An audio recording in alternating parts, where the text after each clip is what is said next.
Assalamu alaikum wa rahmatullahi wa barakatuh, dear brothers and sisters. Today we embark on a journey to clarify a question that touches the hearts of many Muslims worldwide, especially in our globalized age. Is imported Qurbani meat from abroad still considered your sacrifice?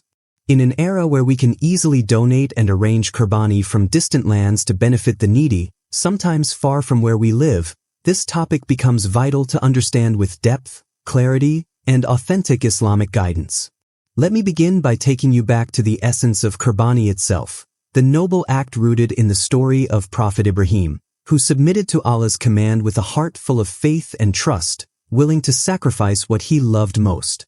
Allah says in the Quran, "Indeed, we have sent you as a witness and a bringer of good tidings and a warner that you people may believe in Allah and His Messenger and honor Him and respect the Prophet and exalt Allah morning and afternoon." 33:45-46. Qurbani is an expression of our honor and obedience to Allah's commands and a way to share His blessings with those in need. Now, when it comes to the question of whether your Qurbani is valid if the animal is sacrificed abroad on your behalf, the scholars have carefully examined this based on principles of Fiqh and the intention behind the sacrifice.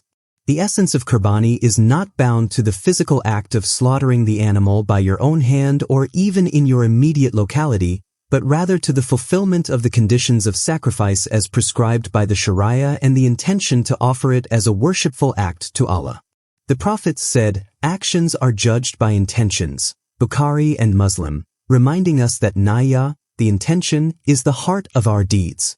As long as the animal meets the Islamic criteria, such as being halal, healthy, and sacrificed during the proper time of Eid, and the sacrifice is carried out according to the Sunnah by a Muslim who follows these rules, your Qurbani is accepted regardless of whether the animal is slaughtered nearby or thousands of miles away. This understanding is echoed by many contemporary scholars and Islamic jurists who affirm that Qurbani performed through trusted organizations that facilitate the sacrifice in needy regions abroad is valid and even highly rewarding, as it reaches the hands of those most in need, fulfilling the core purpose of Qurbani, helping the poor and strengthening the bonds of the global Muslim community. Imagine the story of the Prophet and the companions, who gave their sacrifices generously and shared meat with orphans, the poor, and neighbors. This spirit transcends borders and nationalities. The meat from your Qurbani, even if it comes from abroad, carries the same blessing and reward because it fulfills the act of worship intended by Allah. However, this topic also invites us to reflect deeply on the meaning behind the sacrifice. Are we merely checking a box, or are we truly connecting our hearts to the act? Are we ensuring that the meat reaches those who need it most? Are we involved in the process with sincerity and mindfulness?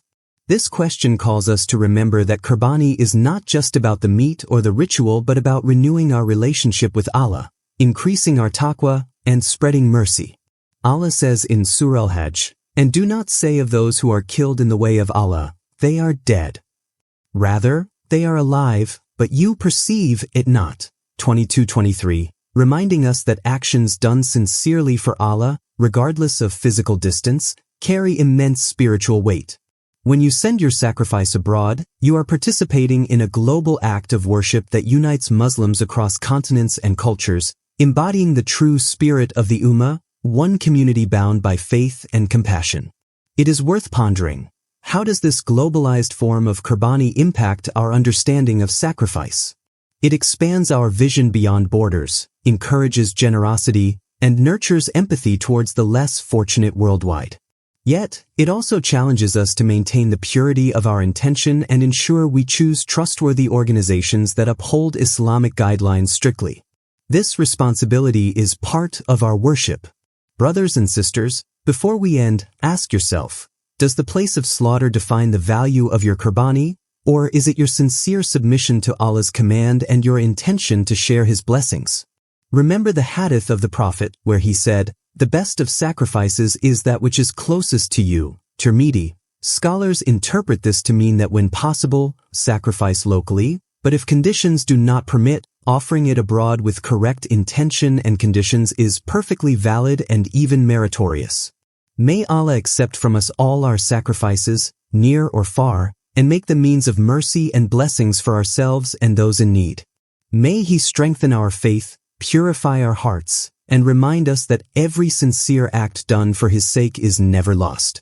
Jazakum Allahu khairan for joining me in this reflection. If this video helped illuminate your doubts, please share it widely so others may benefit.